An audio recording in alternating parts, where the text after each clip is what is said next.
When it comes to the South Carolina House of Representatives, District 104's got the edge. Find out what it's all about coming up next on Carolina People.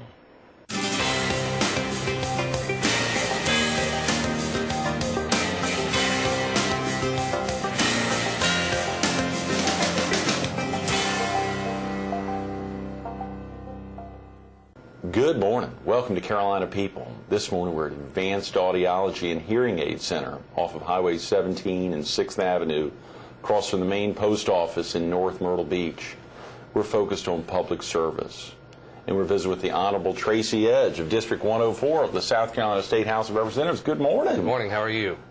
Hey, I feel a little strange calling you Honorable. I mean, obviously, Honorable's a perfect one, but can you go by... I feel strange hearing it, so Tracy's fine with me. Is Tracy okay? That's good. Perfect. The Honorable Tracy Edge. Very Every now and then I exciting. get a mister. I'm like, well, who's that? Where'd he go? Where is he? Where is he? Love to get you in, and thanks for coming in. Of Thank course, you. Glad to be here. This is home to you. Sure is. Sure is. I live about a mile from here, so it's a hop, skip, and a jump away.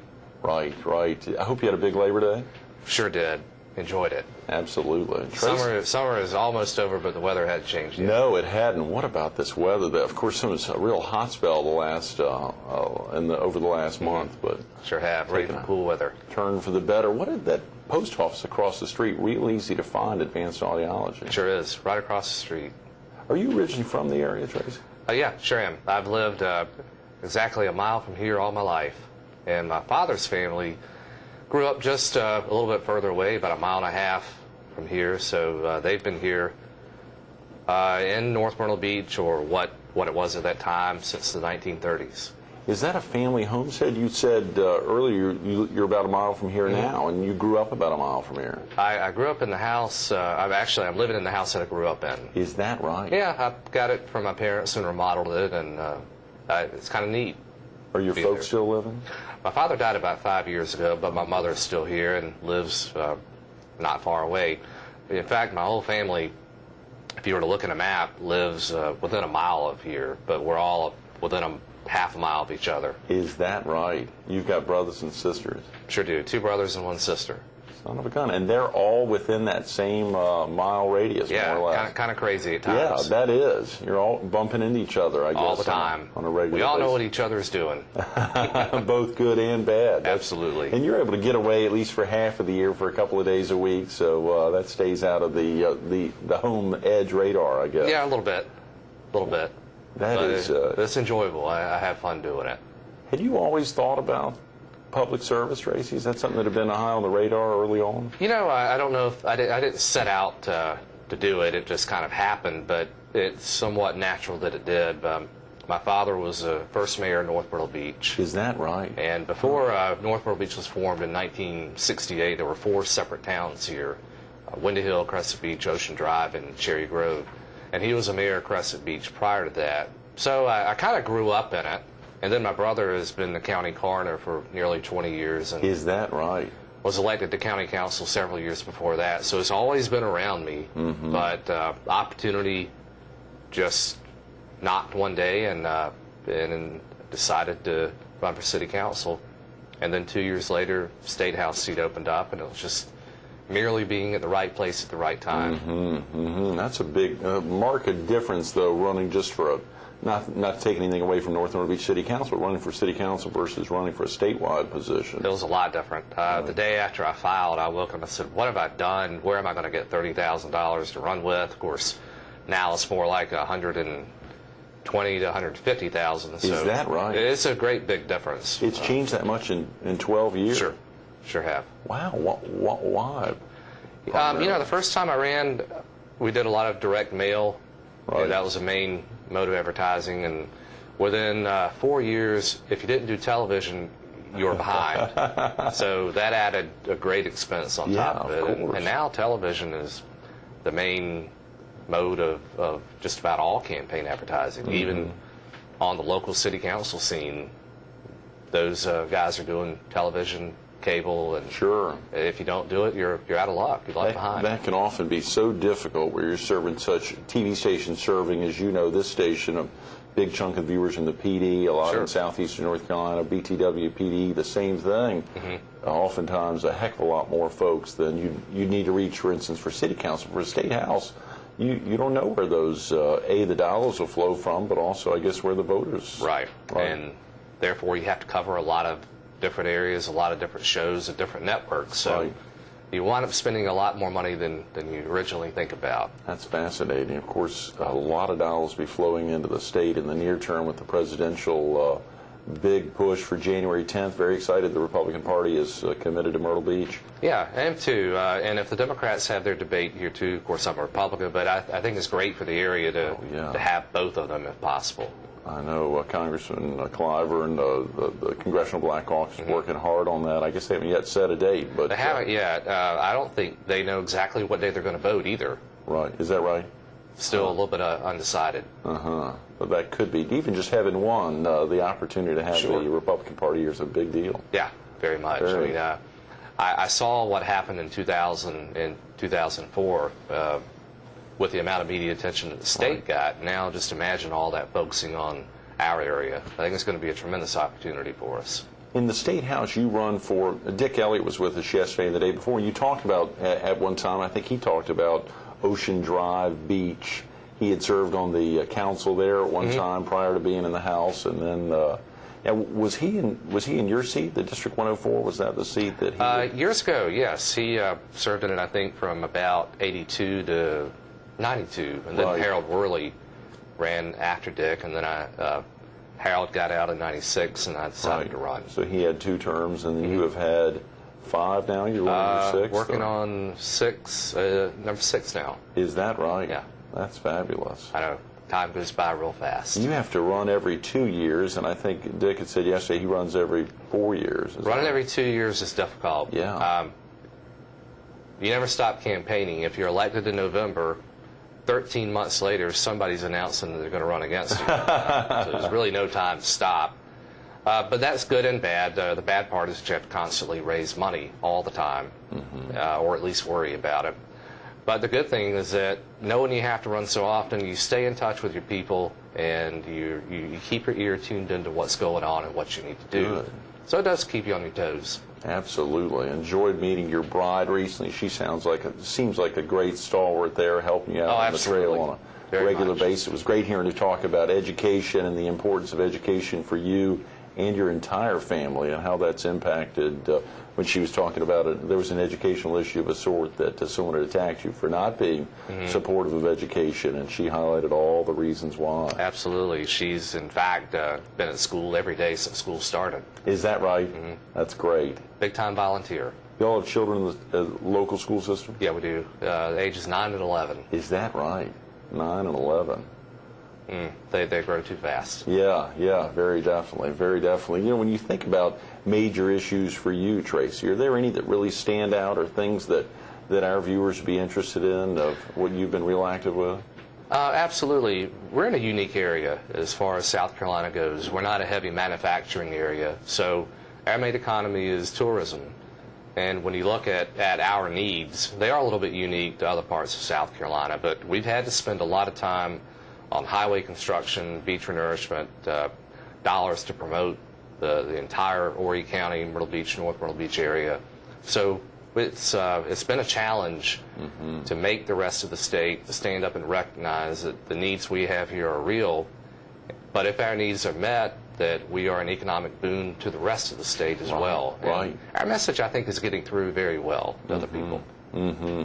We've seen, heard, thinking about earlier this week, thinking about the Northeastern Strategic Alliance and working in tandem with some of those folks. Have the folks in that 10-county area been more receptive to hearing the need to support OB and Georgetown and much of what that economic boon is? Oh, yeah. The great thing about NISA, we decided that we needed to team up to compete with the Greenvilles and the Charlestons, because here in Horry County we don't have the population base, and we don't have the number of representatives and senators in order to compete with the other areas. But by teaming up with the other PD counties, we're able to form a healthy coalition where we can help each other and bring much needed attention and focus to our issues. And with I-73, for instance, we've been real successful at doing that. Yes, yes. You're feeling good about I-73. Oh, yeah, very much. It's a top priority for our state, for the Department of Transportation.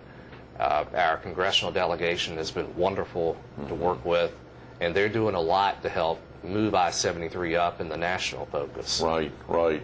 And it's desperate. It's desperately needed, and we have to have it. Right. Not only for tourism, but for evacuation and just overall transportation within South Carolina. Yeah, of course, it's not just the Carolinas. You said that real need to get it on the national screen so that the other, how many states, maybe 10 states total or so? 6, I believe. Is that right? Yeah. All the way to St. Ste. Marie, Michigan. Yeah, I'll never get that right. That's right. Thank you for getting it out Right early on a Thursday Michigan. morning. Yeah, right at the top of Michigan. To be able to get it from there down here or from here up there is there's quite a bit that has to happen. Yeah, there is. Some states have a high priority placed on 73. Others haven't had quite as much. But the importance really for us is to connect it through North Carolina so it will connect with other interstate networks. Is it important that we connect all the way to Detroit or St. Ste. Marie? Perhaps not, but if we can connect up into interstates that travel through the Midwest, I think it'll be a great thing for our area. Oh, yeah. Look what it's done for the PD, having 20 and 95 split right through there. It's such a traumatic boon for those areas. Absolutely, and it's a shame we haven't had that, but we're going to get it. Right. Listen to that. It's going to happen, Tracy. It's going to happen. Good. Brad Dean's going to be with us week after next, and exciting. I'm sure he'll talk about it, too. He's been a tremendous proponent, along with Alan Clemens and so many others, for the push for I-73. Yeah. It is very exciting. When you think back, as you said, the differences there in running for office the first time, back in was it 94 when you ran for North Myrtle Beach City Council, and obviously running now, that constant, as you said, it enables you to really keep your fingers on the pulse, but also staying really in tune with your constituency there. Right. What is the District 104, the district in which you serve? Where is that? What does that actually start and end? Well, it goes to the state line with North Carolina and runs toward the town of Loris. It doesn't quite get there, but it covers the areas in the county, Red Bluff, Sweet Home, Longs, and it comes back in around Barefoot Resort, close to Briarcliff. Okay, great. So I run, I guess, approximately about 10 or 11 miles of the coast, and inward, or I guess landward, you would say, 10 or 11 miles as well. It's kind of a small, unique district, square box, but it's a growing area. It's probably the second fastest growing house district in the state now. Is that right? How many districts are in the state? 124. Is that right? Okay, so there's 124 house districts, and I think Dick talked about 46 state senators, so a total of 170 legislators. Yeah, to give you a great statistic or analogy, when we did reapportionment after the 2000 census, my district was the third fastest growing in the state, and District 106 in the Surfside area was the second. Is that right? Do you remember the first? The first was in Columbia, actually. Is that right? Or a part of Columbia. But, but it showed the great growth that we have in Horry County, and we're still continuing to grow very quickly. Oh, yeah. Reapportionment is a big deal. That's something that of course, the computer-generated maps have impacted things so dramatically, but when you are changing districts, and that can be pretty harrowing experience every 10 years or whenever you all do that. Sure is. Now, the great thing the last time is that we added a House seat. Right. And that helps increase our clout in Columbia as well. And I think that'll happen again in 2010. Great. So the more we grow, the greater representation that we do get. Absolutely. I think I saw when I was at the scstatehouse.net site, in looking at some bio info about you, Tracy, I was amazed how many Legislator of the Year awards you've won. It seemed like every organization in the country had voted, within the state had voted you Legislator of the Year. What's that like, getting the... Have you gotten tired of being Legislator of the Year? No, not at all. I couldn't believe it. I'd never seen anything like that. It was line after line, organization after organization that have voted you Legislator of the Year. I've had a lot of different interests, from real estate to home building to health care, that have done a lot of work in, and Right. and I'm grateful to have been recognized by many of those organizations in those areas for the work I've done. I really do work, if I can say so, very hard at doing what I do. The harder I work, the greater the benefit is for the people that I represent, and the greater benefit that I can bring back for the entire region. Right. And that's what I want to do. I don't want to waste time. I don't want to let grass grow under my feet.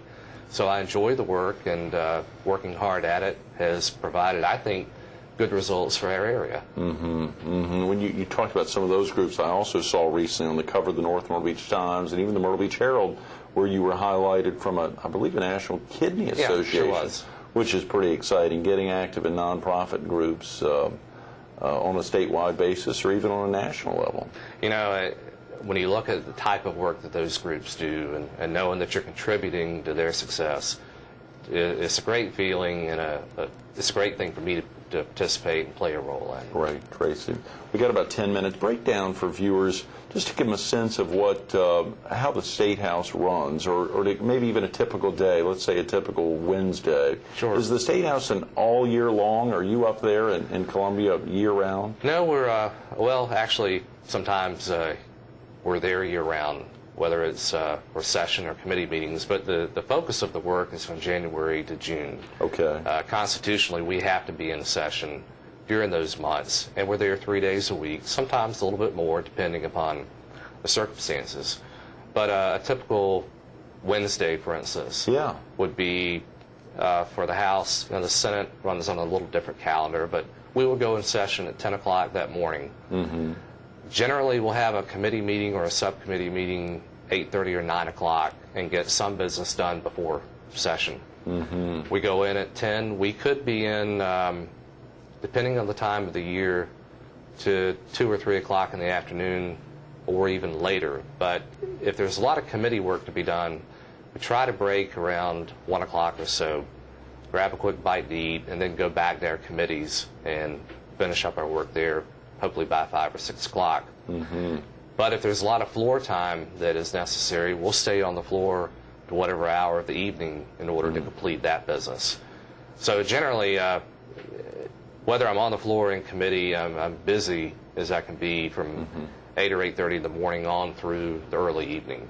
Do many constituents from District 104 come to Columbia often to see you? Yeah, quite a bit. Really? Quite a bit. You've always got people, not only from 104 or Horry County, but from all over the state, right, that sure, want to see you for any particular issue that concerns them. When you're on a committee or a subcommittee and you're dealing with any particular issue, you've got people from all over the state who have an interest in supporting what you're doing or changing what you're doing. So there are people to meet with all the time. Of course, with that, it being principally there half the year, and obviously, as you said, oftentimes during the entire year being up there, there's a lot that has to happen, and surely in affecting laws that will impact so many people. You know, when you think about that, you mentioned committees. For viewers who may not understand how that's broken down, there are certain, you're on which committees, for instance? I'm on the House Ways and Means Committee. We've got 5 standing committees in the House that are broken up in a way where just about any issue that's presented has to go to one of those committees. The Senate has more committees, and each senator will serve on more committees than we do in the House. But Ways and Means, which I'm on, sets all tax policy, and the spending bills for the state originate there as well. So anything that deals with the taxation level of the state or any city or county, for that matter, has to come out of the Ways and Means Committee. Is that right? Wow. How many House members would sit on the Ways and Means Committee? 25. Is that right? So a very large group there. Right. Yeah. By virtue of only having a few standing committees, we have larger committees. Okay, sure. But that's good because we have multiple subcommittees that break down the committee structure even further. So a bill regarding, let's say, driving a golf cart on the road, which is kind of a popular thing to do here. A bill filed with that would probably go to the House Judiciary Committee and then go to a special subcommittee that deals with motor vehicle laws. So everything has a place that it goes to start out. Right. a bill, for instance, has to go to a subcommittee for a hearing. That's where a lot of the work is done. Major alterations are made there. It goes to the committee level for a formal presentation, and if it's passed, it goes on to the House floor for a vote. So, you can generally get any issue up for debate if you have good reasoning and good logic to bring it up. That's great. That's great. You think about so many aspects for you when you go backwards and imagine those early, you talked about obviously your father's service, even your brother's service. Was there something that really, someone that really inspired you early on, Tracy? I'd have to say my father did. Is that right? Quite a bit, yeah. He was, as I said, he was the first mayor of North Myrtle Beach, and he had to do a lot to bring the four separate towns together. Right. And there wasn't a lot to work with either, but he took charge, knew what he needed to do, and got things done. And looking at what North Myrtle Beach has grown into today, I see the value in all of the work that he and many other people did at that time. So when I'm going to the House or Columbia on any given day, the thing I can think back upon from my father is that, will the work that I do today be as bountiful as the work he did many years from now? Right. That's a good inspiration. Those are great. I mean, that would be a tremendous inspiration if you were think back on some of those early discussions with your dad when you first told him you were going to run for North Myrtle Beach City Council. That was probably a big deal back in '94. Yeah, he was very supportive. Very much. That's tremendous. One thing, it's always been a family ordeal, and my wife and kids get real involved in the campaigns, and stressful at times, but largely they enjoy it. The kids really get a kick out of it. Is that right? Yeah, they have a lot of fun. When your wife talked about that aspect, of course, of both she and your daughter being, hearing someone talking about you and your issues with education, what they claimed was not full support of education. They get feisty. To hear your wife talk about that, and obviously confronting that gentleman afterwards and saying, our daughter or our son is here with us, and please don't portray their father that way, particularly if he's not, and then laying out all those reasons why education has been the center for y'all. In the future, they've got to watch out, as my daughter will go after him now. She's getting to that age where she knows what to do. They're old enough now, they've begun to recognize in a greater fashion what their dad's doing on a regular basis. Yeah, sure do. And they enjoy it and appreciate it, too. Have they been up to see you much in Columbia? Yeah, quite a bit. Is that right? Yeah. Quite a bit. They're fascinated by it, and their friends are, too. We bring a lot of school groups up during the year. Their classes have always come up. Right, good. It's always been a lot of fun to tell the kids what we do and how we do it, break it down on a level where they can understand it. Right. And they're fascinated by the State House and the scenery and all that seems to be going on. Seniority is a big issue in the both in the House and the Senate. Dick talked a little about that on Tuesday, and even a little bit yesterday. Why is seniority important? Well, either body that you serve in, the longer you're there, doesn't necessarily translate into clout and influence. It's what you do while you're there. But if you hit the ground running from the first year that you're there, and you do your work, and you gain respect and admiration, the more you're there, the harder you work in subsequent years, the more respect you're going to bring upon yourself and the issues that you focus on. So it means a lot. For an area like ours, which we're not as big as Charleston or Greenville, the more seniority and respect that we gain through our work, the better off we are for our issues that we represent. Tracy, think back, if you hadn't actually run for office that first time back in '94 for North Myrtle Beach City Council, obviously later then for the State House, what do you think you'd be doing? What do you think you'd find for that 6 months a year where it's full-time and really traveling up there? I don't know if I've ever thought about it that way. What I have thought about is, if I stopped doing it, what would I do? And would I have a lot more free time on my hands? I don't think so. I'm driven to be involved in things and to be a part of the change in the area for the better, I hope. So I guess if I had never run, I'd find other ways to be involved and be just as busy as I am now. I'm sure. Those are great words. Thanks so much for being with us this morning. Thank you very much. Absolutely. Stay tuned to more Carolina People with the Honorable Tracy Edge coming up next. How often do you meet somebody who grows up in a house and then many years later returns back to that house? And also those experiences of two brothers and a sister all within 1 mile radius there. Think about that. All close at hand, an older brother who's been an elected official more than 20 years, a father, the first mayor there of North Myrtle Beach. The experiences for Tracy growing up often in shadows like that, but knowing that he's making his mark and making a difference these days on his own, inspiring even his own children to get involved. Day in and day out, it's community servants. All this week we've had some tremendous folks, but think about those opportunities. 913-7795 if you want to give them a call to learn more about activities in District 104, about the House Ways and Means, about public service in general. Or of course you can go online to scstatehouse.net, scstatehouse.net, or even send them an email, te@schouse.org, te@schouse.org. Take the time to learn more. Community service is a big commitment. A lot of these folks that take the time out of their lives to drive to Columbia or to fly to Washington or even to show up there in the local city or town council meetings, they're making a difference every day.